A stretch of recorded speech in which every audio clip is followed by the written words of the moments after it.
do what you like, because for me, I was pushed into doing law, and I didn't really like that, and I finally ended up wasting 2 years doing something I didn't really like. Yeah.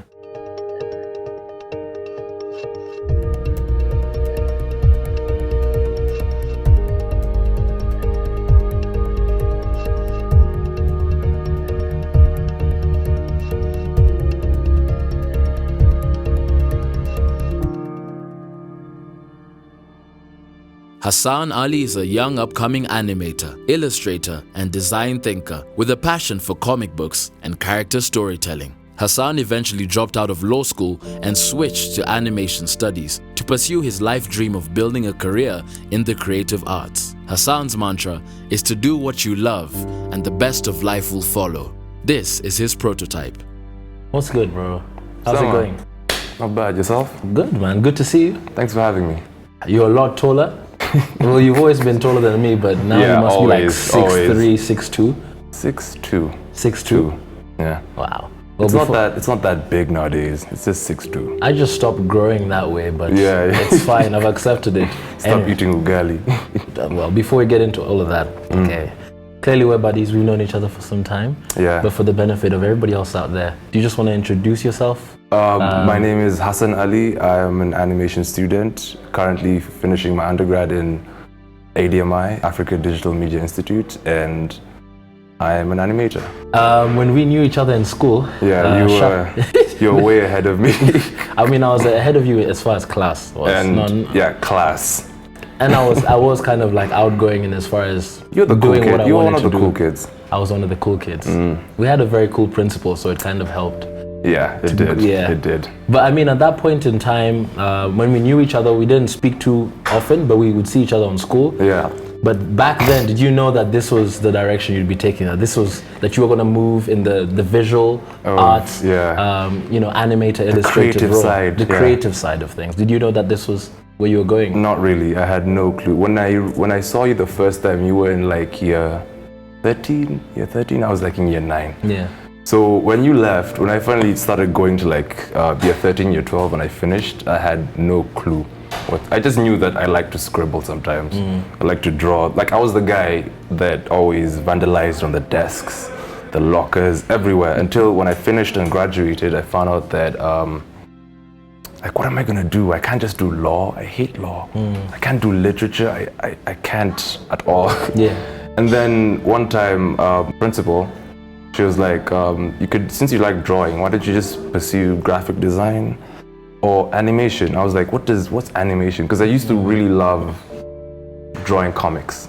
Like comics was my favorite. It's called sequential art, if you didn't know. Sequential art. And that is comic books. Comic books. It's a fancy word. Okay. So then after I found out that I could do animation, I looked all over within Kenya. At that time, there weren't that many schools, until I found about ADMI. And then there I pursued my dream. I tried to draw as much as I could, and yeah. That's awesome. And I mean, just to find out more about your background, is how many siblings do you have? Or are you an only child? What is the upbringing like? The upbringing was a bit tough since my dad used to be in the army, so then he didn't really like a lot about like pursuing the creative sides of everything. But then in terms of like how many we're just 3. Yeah. A Somali family, that's 3. 3. Yeah. Of you being the oldest, or you in being? I'm the oldest. You're the oldest. Okay. Unfortunately. So like leading by example. No, I mean it depends. On how you look at it, that depends if you have big shoes to fill, but I do. So you have expectations from your parents and your younger siblings? Both. Yeah. And are your siblings at the age now where they sort of know what they want, or they're getting an idea of what they want to do? My brother is acting like he knows what he wants to do, and acts like he knows. He's reached an age where he's like wondering, what do I do? The world is like big. I can be a pilot, I can be this. And then the pressure from my dad telling him, you can do piloting, you can do this. Yeah. I would tell him honestly, just do what you like. Because for me, I was pushed into doing law when you were gone, year 12 and 13. Yeah. And I didn't really like that, and I finally ended up wasting 2 years doing something I didn't really like. Yeah. But then later I found out that I liked doing this ever since a young age, ever since his age. So then that really pushed me to do what I really want to do. What was that conversation like with you and your dad when you finally told him, look, I'm not really. I have no interest in law. Yeah. I don't want to go to the army. Yeah. Oh, I don't want to go to the army. So what was that conversation like? It was a long conversation, especially due to the fact that we traveled a lot of different countries. We didn't only look in Kenya. We also went to like Malaysia, Mauritius to look for. We found universities, but then the expenses weren't as much as we thought. Because then the last day, my dad was like, Hassan, you can enter these schools, but just don't think about yourself too much. Think about your brother and your sister, because then if you're gonna waste all this, what about your brother? What are they gonna do? And I was like, okay, let me at least like go to ADMI. It's a new school. They have all the equipment. I've checked, and yeah, it's really helped. So okay, in the current you're in ADMI. So could you walk us through a day in the life as a student in ADMI? First, it's in town. Pause. It's never stop. Town is just hectic for me. It's a hustle and bustle. You have to do this, you have to do that. Yeah. Especially during rush hour. But it's really good because they have all the equipment and they have like teachers who can at least like they have that one-on-one. Even though how big the classroom might be, they have that space for like, okay, come talk to me if you have any questions. If you have anything, message me. Here's my number, this, that. That teacher-student relationship you have is really, really good. And also they also really push you creatively, and that's what I really liked about ADMI. So you have the freedom to express yourself. Yeah. But they've also got like structures in place that nurture you, that mold you into a bit of rules. So it is good. What about now? Let's say the freelance side of things. Your side hustles. Do you have any side hustles that you've started working on because of the knowledge that you're getting from ADMI or the experience that you're getting? Definitely, I've learned a lot of skills. I've learned a lot from creating my own comic book to... Wait for a second. You created a comic book? Yeah, that was during semester 2. What's the name of this comic book? It's The Girl Next Door. The Girl Next Door? Yeah. Oh, do you have to... How many copies are there of this, or did you keep it? No, it was just... Okay, unfortunately, it wasn't marked yet because the teacher traveled to abroad. Okay. But I knew I would have gotten that A. Yeah. I'm so A+ even. But then the comic is about this guy who...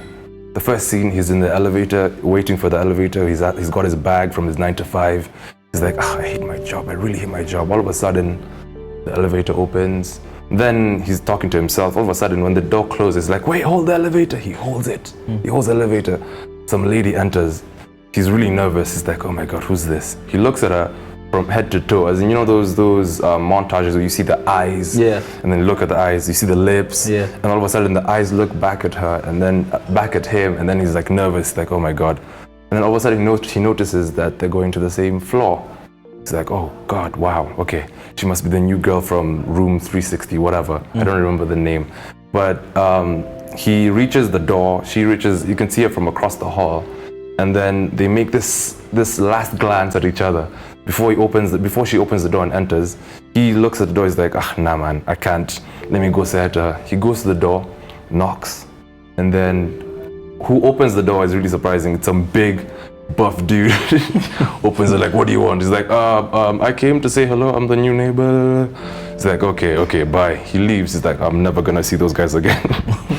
He goes to his room. The next scene, you see a silhouette of her opening the door. She's like, hello, neighbor, your door was open. I just came to say hi.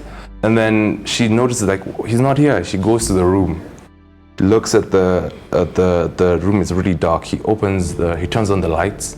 He finds out that he's hanged himself. He's killed himself. Wow. She cries, she screams even. The man at her apartment enters. He's like, what happened? Are you hurt? Are you okay? Yeah. Like, no, he killed himself. And then they hug each other like, oh no, it's okay. Everything's gonna be fine. Don't worry, sis.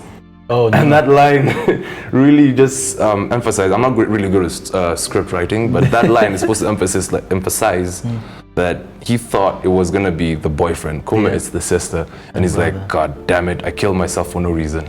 My goodness. That's a powerful, the underlying message in that comic is pretty powerful. And it kind of touches on mental health, which is, I know, a conversation that a lot of people are having.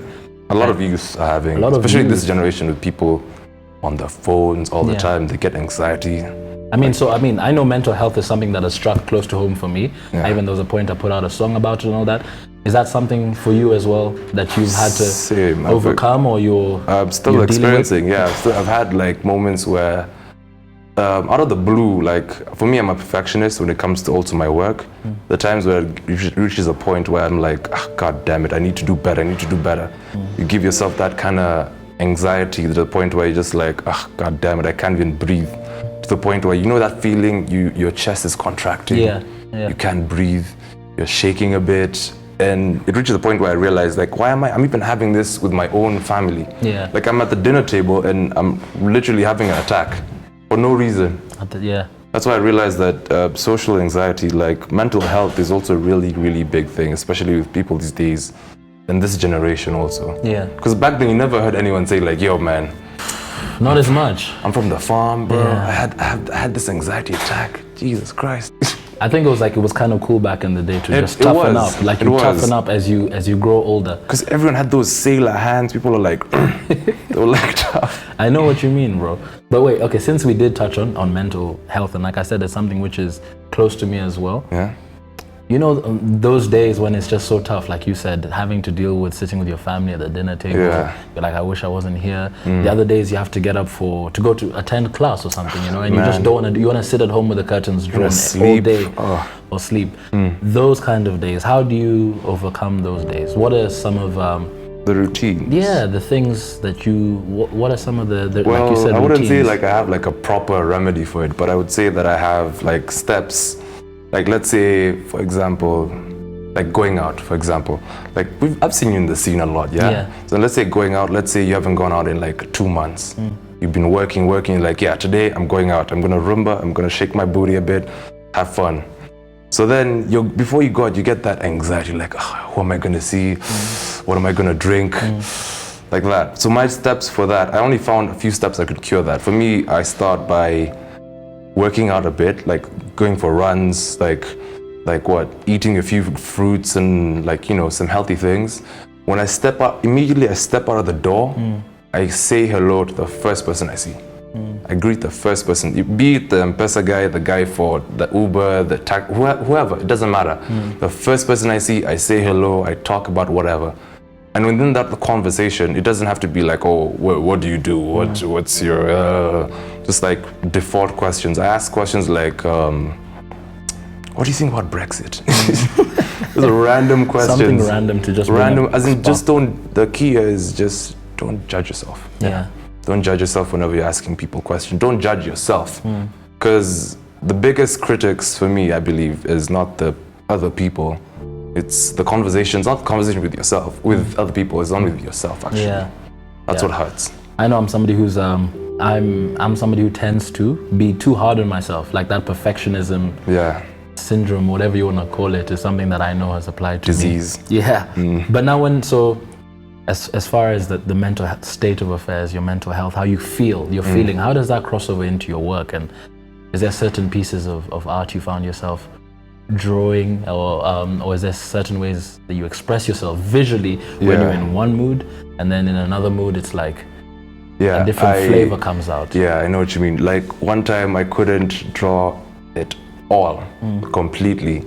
I was like, what the hell? I couldn't grab a pencil and draw. So then one time, this was I think 2 to 3 months ago, I found a way to like put myself in that mood of like, stop judging yourself by one page. Because when you open like a new sketchbook or a new pad, you just look at the first page, you're like, man.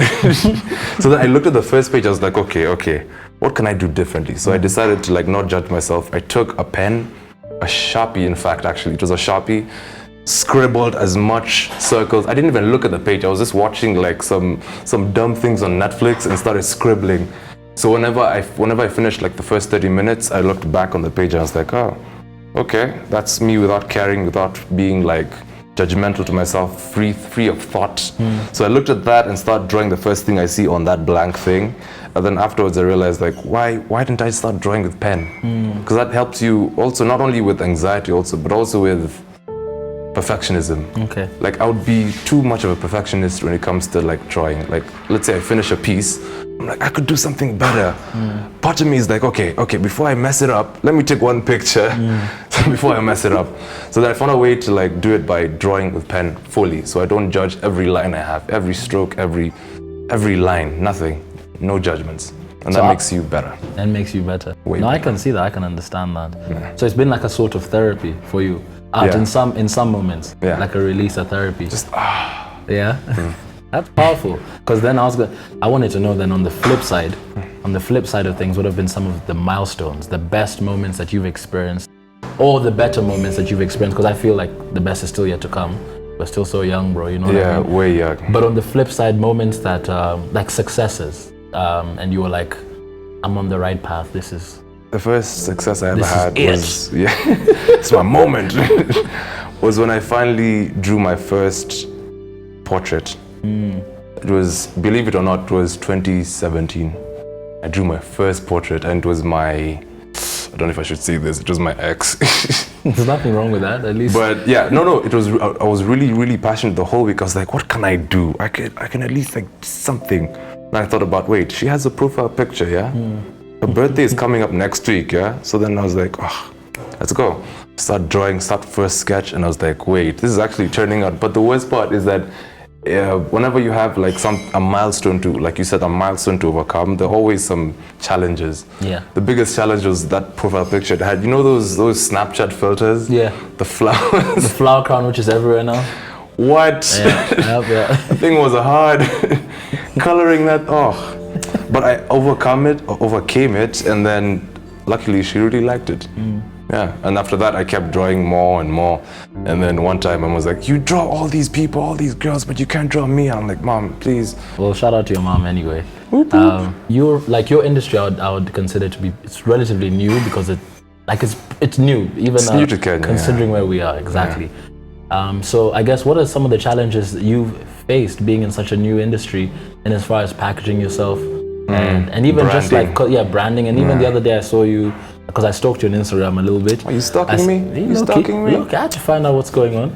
But I saw you asking you're like, who's gonna buy me? I think it's called a Wacom. It's a graphics tablet, right? You even know the one, yeah. Wacom Cintiq. I even actually recently got it. My question is then, from being in a non-traditional industry, particularly in Kenya, what are some of the challenges you faced, and what other hurdles do you expect to overcome as you guys kind of just like, as visual artists come out as like, we're here, ready to also contribute? Yeah, we're also like something besides the West, besides Superman, Batman. Like I really want Marvel stuff. Yeah, we don't have to like focus on, I want somewhere where, I want to be at a place where like we are noticed, Kenya is noticed for, other than just marathon runners, rugby people, we're just noticed for also our creative side, like our creative artistic side. Like I want to reach a place where we have our own studio, where we can produce enough sequential art, if you will, enough comics that we don't have to rely on the West to like produce. Like Shujaz, like I've grown up reading. Do you know Shujaz? Yeah, yes. Like, you know, the characters Charlie, Pele, Maria Kim. Like I grew up reading all of that, and it was really inspiring. It really got me to the point where I'm like, yeah, I want to tell like African stories, African everything, and not rely on the West. And also really helps because you know what Shujaz means in Shang? Hero. Yeah. Yeah. It's really inspiring because you know they're also not only as in like, it doesn't only cater to the other like normal kids, it also caters to like kids who are like going through a hard time, kids who are not having like the best circumstances in life, and it also really inspires them to like do better within their stories, script writing, character design, illustration, everything. Okay, so I want to know, once you graduate uni, what next? I want to find myself in a studio where I can literally just be given the freedom. Not just freedom as in like, you do whatever you want. Freedom as in like, they still give me deadlines and push me creatively, but it's my characters, my storyboards, my shot angles, I just want to be able to create. That's it. What if that studio doesn't exist? If that space once you graduate is I'll work towards that. I'll literally just start from the bottom, ordering tea for people, and then later, reach there. You got 2 years or so left of uni, yeah? Maybe 2 years or so. I'm graduating next year, July. Next year, July. Yeah. All right. So you have your degree in hand, and you set out. You're either going to join an existing company, or you're going to start your own, freelance agency or whatever you want to call it. I don't know what the right term is. But I guess I want to know what impact would you want to have really. After going through the journey that, you almost pursued law, you almost were... Literature. Literature. You were almost sent to the army, but then you finally found a community, a school that you could grow and nurture your gifts. Yeah. And now, thank God, post having that education, yeah, what impact do you want to have either on your family or your community, or what? Yeah. I wanna reach a point where I can at least, okay, like for example, I have my diploma right there. What I want to do is that I even had this argument with my dad yesterday. He's like, nah, I want you to continue your studies. You know how old mentality for like African parents, they're like, I want you to continue, degree, master, everything, done. But I told him, like, I want to at least like get into work experience. Don't just enter the market when I just have a degree and no work experience. I want to reach there and have worked for a couple of years while also studying and also like perfecting my skills. But also I want to reach a point where I can affect not only Kenya but East Africa within like sequential art, within comics. I want to change it within animation, because Kenya is not known for animation or 2D. Like for me, I have an idea, just one idea that's been at the back of my head for an animation. It's a 2D skit, not a skit, like a show, 30 minutes, an hour. It's about the life and times of a street child. Like you always pass by these kids, you always see them holding the bottles on the teeth. You don't know what their life is afterwards. At night, during the day, when they're trying to look for food, when they're sleeping, you don't know where they sleep, you don't know what happens. So my story is about this child, whatever name he may have. He goes through town, going through the hustle and bustle, trying to find food. He has a posse, his own crew, that they also try and hustle and trick people into getting them food.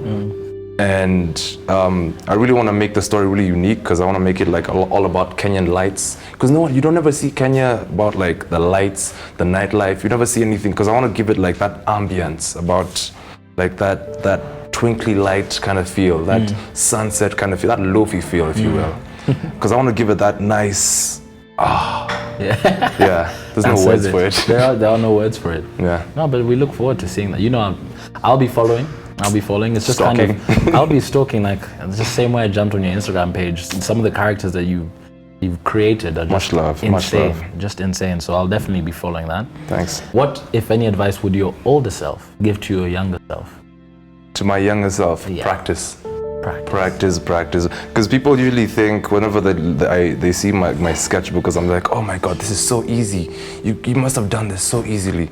I was like, bro, you don't know how many weekends, Saturday nights where you're going out drinking. I'm in my room, just in a cocoon, just practicing from anatomy, poses.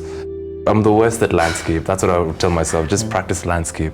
But what I tell myself, practice. In a day, finish at least a sketchbook or two to get better, because I would be way better. I had goals for myself when I started at 15. I told myself, Hassan, by the time you reach 22, right now I'm 22, you better know how to I was gonna curse. You better know how to paint a mountain. I can't paint.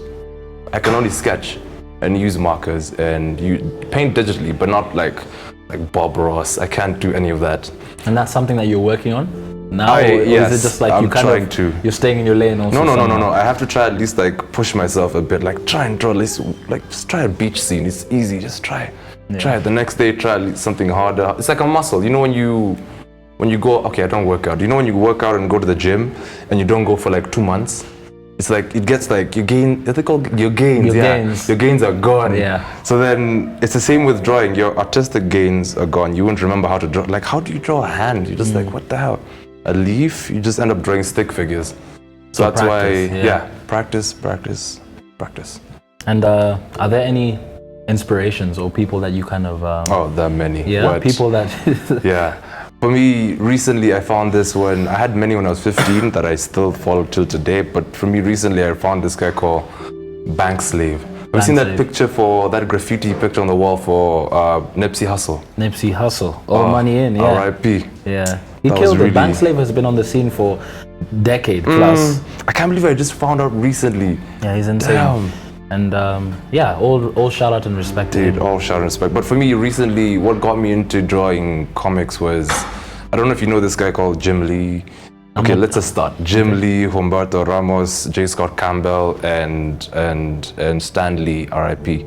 Because for me, first of all, Jim Lee is now the co-editor or publisher for DC Comics. Imagine, you're now from drawing at 19, creating your own. He started doing what he started when he was young. He's a Korean immigrant, went to America when he was really young, didn't speak English. He only learned English from comic books. He would read comic books and then learn English that way. And then after that, he started drawing, but then his dad, this is why I really love the story, his dad didn't want him to do that. He wanted to do psychology. He did psychology, went to university, got his master's at, I don't know if it was Yale or something, some big school. He did it, got his master's. His dad was like, yeah, now go do what you want. He's like, Dad, what I want to do is art. He's like, nah. He's like, okay, Dad, give me 1 year. And he hasn't been drawing since he was young. Give me 1 year. If I don't get a job, I'll continue doing psychology. 1 whole year, he sleeps, he wakes up, he draws. Sleeps, wakes up, draws. He went to each of these comic book conventions, San Diego. So he went to each of those ones, kept giving his portfolio, kept getting like, nah, thank you so much, we thank you for your portfolio. Keep working on it. People kept saying, yeah, keep working, you're really good, keep working. To the point where he got an offer from Marvel and then started doing Marvel work and then went to make his own company and then merged it with DC and then now he's making it big. No, it just goes to show. It's like if you want it bad enough, then there's really nothing that you can't do. Yeah, if you want it bad enough. Here's a fun question for you since we've spoken about all the serious stuff. If you're a cat, and obviously then you have 9 lives, we all know how the artist's lifestyle is.